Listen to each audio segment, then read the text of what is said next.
This lady has some interesting theories here. Um, Lady is making some really, really good points. A reasonable food budget while I'm working full time, it's inexcusable that someone who doesn't work or underworks is eating better than I do. That right there is an example of just world theory.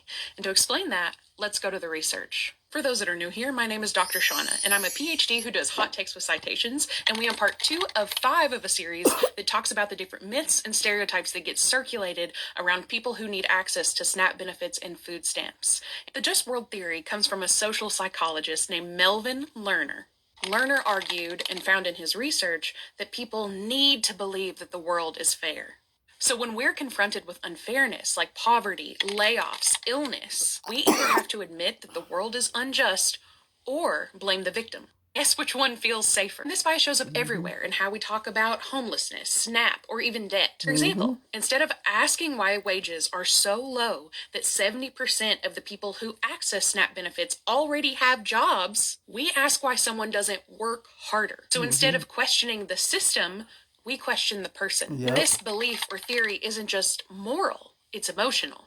Psychologists in a 2005 study found that the stronger someone believes in a just world, the less empathy they feel for people facing hardship. And that makes it easier to see suffering and call it deserved. Interesting. Unfortunately, believing in a world that is fair doesn't make us safer. In fact, it just makes us crueler to people who are already down. And this mindset fuels policies that punish poverty instead of trying to eradicate it. Because if we admit that the world isn't fair, then we might have to do something about it.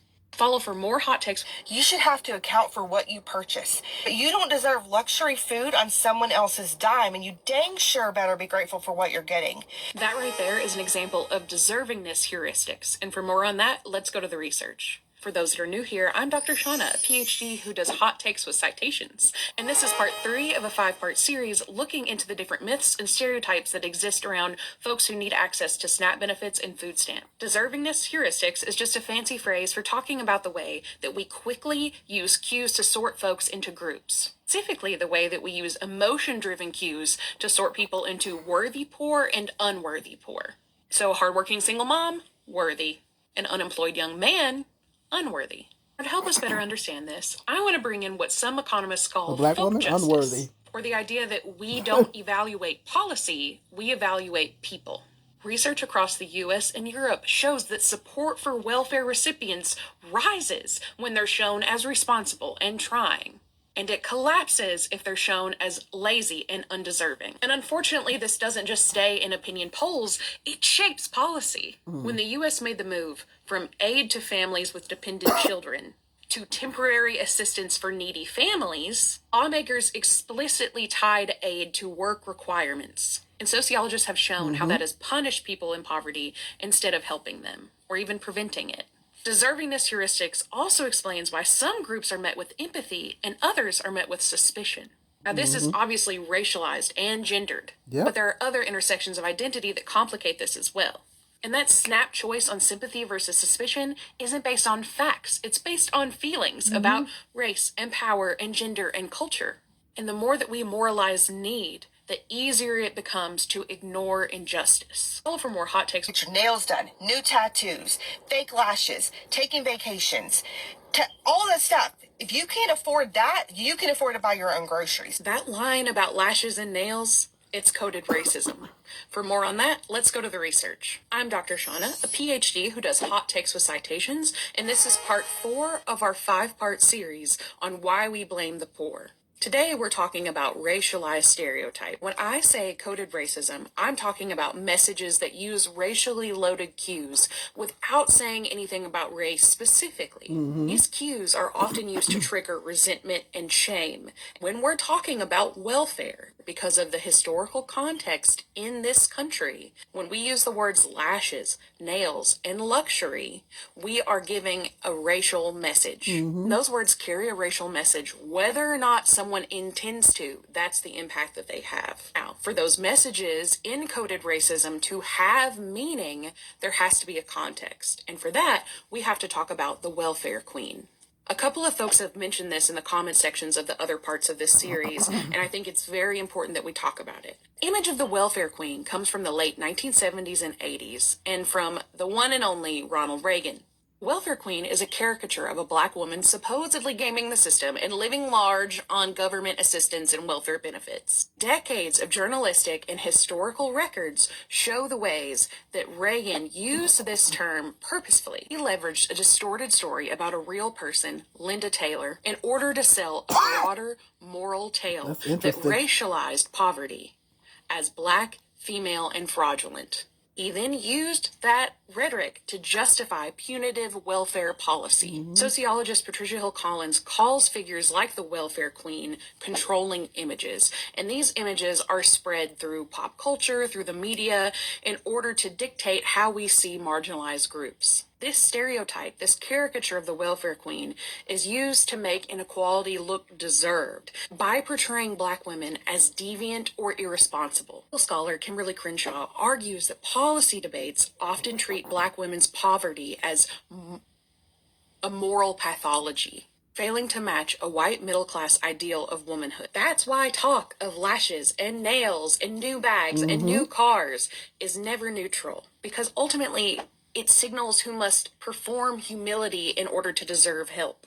Now, to really understand this, we also have to talk about respectability politics, or the politics of respectability. And that phrase comes from historian Evelyn Brooks Higginbotham.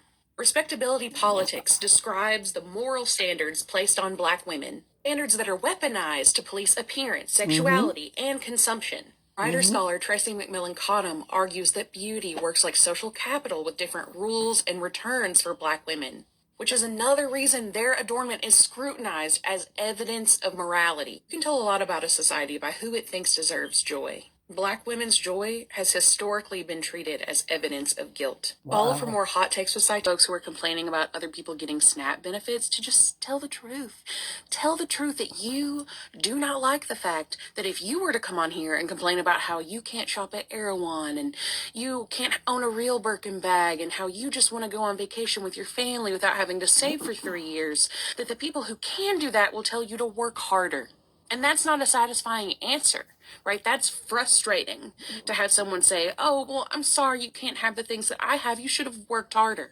So that's what you turn around and do to people Exactly. below you. Stop punching down, you freaks. So it would be so much more honest for these folks who are complaining about other people getting SNAP benefits to just tell the truth.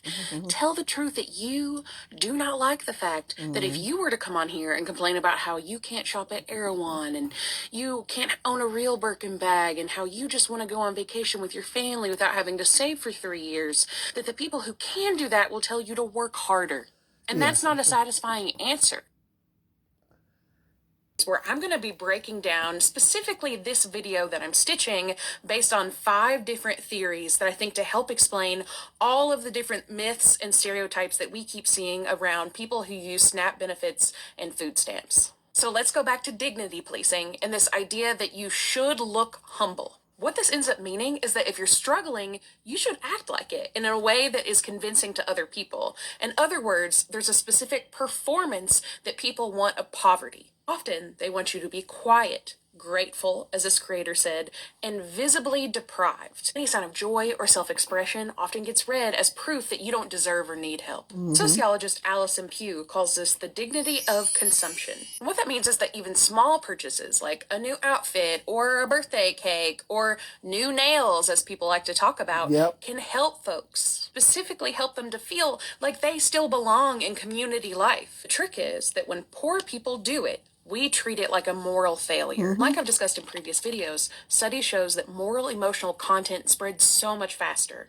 Outrage about someone buying chips with EBT gets people really worked up, and that means engagement, so the platform keeps feeding it to us. And here's the truth. The average SNAP benefit is about $6 per day. There's no luxury here. Thank you. Just survival with small moments of normalcy. Because ultimately, dignity policing isn't even about saving tax dollars. It's about controlling who's allowed to feel good. Because we've decided that poor people only deserve to survive, not to thrive. Follow for more. I played that backwards because at first the first one wasn't playing for some reason. but then I was able to go back and play it. But did you guys hear that? I think this lady has some real interesting theories on how people view the poor. It's a lot of the things that I talk about in my videos. I really really like the way she articulated it. Um, I make lots of these points in my videos. How people it bothers me how people feel like, especially black women. I love the way she highlighted how black women are viewed, how poor black women are viewed. I love how she went into that and she highlighted that, because that is a real good point. It's like us black women, when we're in poverty or low income, we're more stereotyped and more stigmatized.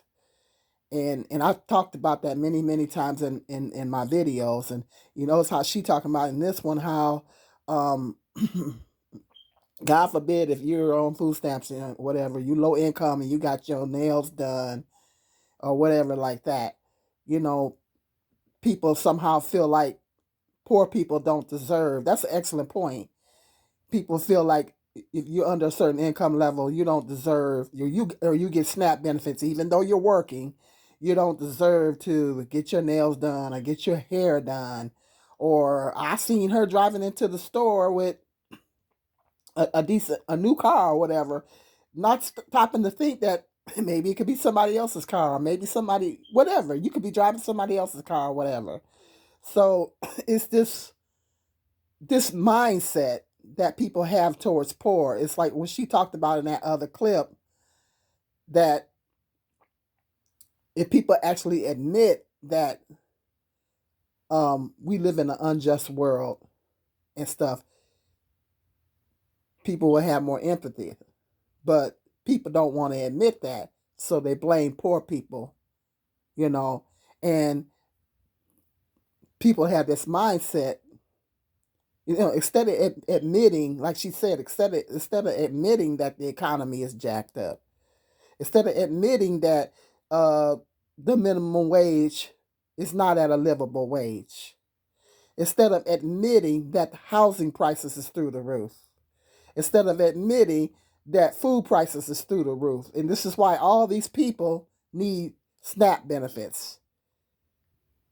Instead of admitting we got all these issues and we got all these problems with food, housing, minimum wage not being at a livable wage, instead of us admitting that it's unjust and that it's not right and it doesn't level the playing field, we want to sit up there and blame the poor and tell poor people to work harder. And then, particularly single mothers, you tell single mothers, and I'm actually going to do a separate video about this. You tell single mothers to work harder. Okay, when a single mother actually does go work harder and work another job, and of course, something is going to be lacking. She works harder and work two jobs. Something is going to be lacking, and she's going to not be spending a lot of time with her kids. As a result, her kids might start failing in school, or as a result, depending on where she lives, her children might go out and get into some mischief, particularly young black males. As a result, things happen in the community, because of young black males committing certain crimes or stealing or doing certain things in the black community. Who do we blame for it? Who is our go-to? Our go-to is the mother.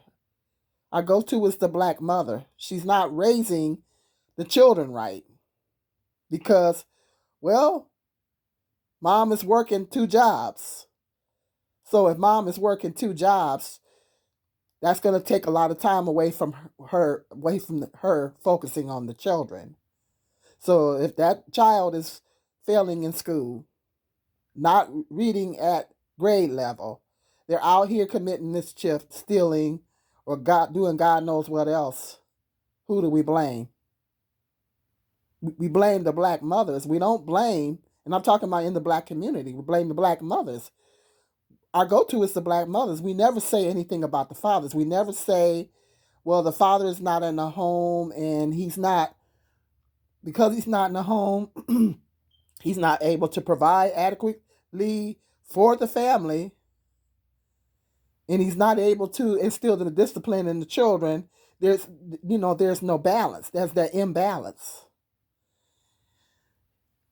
So that's the reason why the children may not be reading that grade level, or they're out here doing this and that and the other. So we tell single mothers to work harder, but then when single mothers do actually do that, and something is going to be lacking, and she's not focusing on the children, them children go out and commit a crime or do whatever, or they're not reading at grade level, then mom gets blamed for it. It's mom's fault because you're not raising the kids. All of a sudden, we're not raising the kids right. But mom had to go out and work 2 jobs and provide, because where's the father? But nobody never blames the father. They always blame the mother. You know what I mean? They especially particularly talking about the black community. So you see how that is? How people like to, particularly black women. I love how she highlighted that. See, people never stop and think about that. And I always point these things out all the time, constantly all the time. People never stop to think about all these other things. They don't want to think about it. They don't want to think about it. You don't want to think about the fact that the food prices are through the roof, or the housing prices is through the roof. The minimum wage it doesn't match the food and the housing prices because the minimum wage is low. And this is the reason why people are living in poverty. This is the reason why people are working, but they're still poor and they're still in need of SNAP benefits. Instead of people admitting that, like she said, people want to blame the poor. Well, why don't you work harder? Well, you can only work so hard until you get sick and drop over dead. There was I kid you not, there was a lady, a black lady, I don't know what her name was. She was a caterer. She literally worked herself to death. She worked so hard. And then when she finally decided to go home and rest, she died in her sleep. She literally, I don't know if you guys heard that story. She literally worked herself to death. And so people can literally only work so many hours. You can physically only work so many hours before you start getting sick or start having severe health issues. And when you're a single mother, you can't be, if you're out here working all the time, you're not spending enough time with your children. You're not spending enough time with your children. Your children are not getting the proper attention that they need and guidance that they need if the father is not present. So that is part of the problems that's going on in the black community. But instead of people realizing that, and some people have sense enough to realize that, we want to sit up there and constantly blame black women for the problems that's going on in the black community. Instead of saying, hey, we need stronger black fathers or black homes. We need stronger black homes. We need more black fathers in the home. Instead of emphasizing that we need stronger black families, we want to sit up there and put all the blame on the black woman. And then people that's in poverty, like she said, it's easy to blame the poor person when we know we got all these issues with the housing costs and the food costs and all that. And people are, statistically, there's quite a few more people working on the food stamp program than there are because they have work requirements. Michigan already had a work requirement in place for 2 or 3 years. So most people are required, and it's like that in a lot of states. So most people are required to work on food stamps. People are working and they still can't afford to buy food because they're so busy trying to pay rent. They're so busy. Everything is expensive, not just food and housing, but everything in between. Utilities, necessities, everything is so expensive. So people are so busy paying their housing costs and all that. When you factor in transportation, clothes, you figuring all that, and you're trying to raise a family. And now they're saying that health medical insurance premiums are going to be going up. I was looking at some stitches or videos about that on TikTok. Healthcare premiums, medical insurance are going to be going up, And some people are talking about not even having medical insurance. And that's sad. And this is America is supposed to be the greatest country in the world. This is supposed to be the richest country in the world. And we got to have people running around here talking about they're not going to have health insurance because of the premiums is going to be high. They're saying I might as well just go pay out of pocket. But then what if they got to go to the hospital? They're going to get in debt. You know what I mean? So this is the country that we're living in. That looks down, like she said, they look down on the poor people, and the middle class is steady shrinking down to that level, to poverty level. Instead of having and like she said, instead of looking at the reasons why we dealing with all this poverty and people need those benefits, it's easier for us to look down or to just go ahead and blame the person, blame the people, and have that with people. A lot of people don't have no empathy.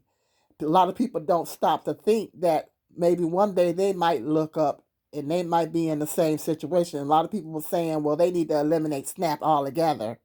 Not stopping to think that people on disability and elderly people receive food stamps, not just single. Like she said, when people look at poverty, a lot of times they look at the black woman. And they do.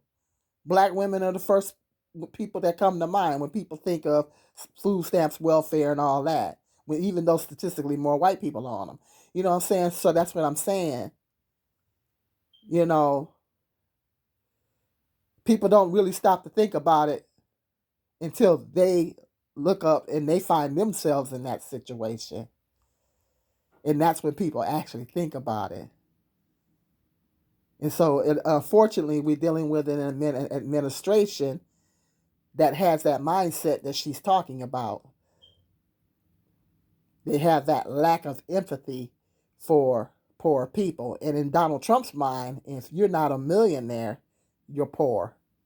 In his mind, if you're not a millionaire, you're poor. And that is scary, scary thinking. That is scary, scary thinking, because if he has that mindset, then he ain't going to cut none of us no slack.